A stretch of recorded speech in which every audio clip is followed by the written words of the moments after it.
Это уже второе по счету с прошлого года. Мы касаемся этой проблемы относительно незаконного оборота наркотиков. Но в этот раз я посчитал необходимым пригласить еще и представителей из других министерств и ведомств, которые, на мой взгляд, также должны активно заниматься этой работой вместе с нами. Силами только представителями правоохранительных органов искоренить эту проблему очень сложно. Я думаю, что все присутствующие понимают, что это не так просто сделать. Несмотря на то, что вот сегодня у нас и в Министерстве внутренних дел, и в Службе государственной безопасности работают люди, которые обладают большим кредитом доверия. Я не побоюсь таких слов.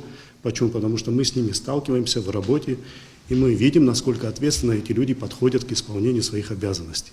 Это так. Но ситуация существенно не меняется. Для этого нужен комплекс мер, как здесь уже озвучивали, нужен системный подход. Вот сейчас я услышал, что уже предлагаются у нас программы со всех министерств, вот в частности, с Министерства здравоохранения. Еще у нас будут программы. Все это надо согласовывать с нашими помощниками. Работа должна быть совместная и работа должна быть активная. Одними словами мы не ограничимся, это я вам обещаю. Это не та проблема, которую можно так оставить и дальше идти вперед, заниматься другими делами. Такого подхода здесь не будет. Будем активно заниматься этой работой. И мы все, которые здесь сегодня присутствуем, мы все ответственны за дальнейшие последствия, которые будут происходить. Это самая большая беда в нашей стране.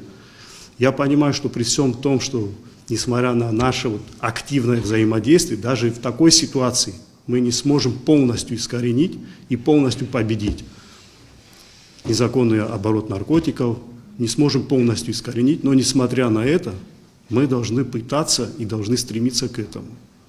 Только так должна стоять задача. Я хочу поблагодарить всех, кто сегодня пришел, принял участие в нашем совещании. И надеюсь, что от нашей встречи и от нашей дальнейшей работы будут положительные результаты. Спасибо вам большое. Мы еще неоднократно с вами увидимся. Благодарю за внимание.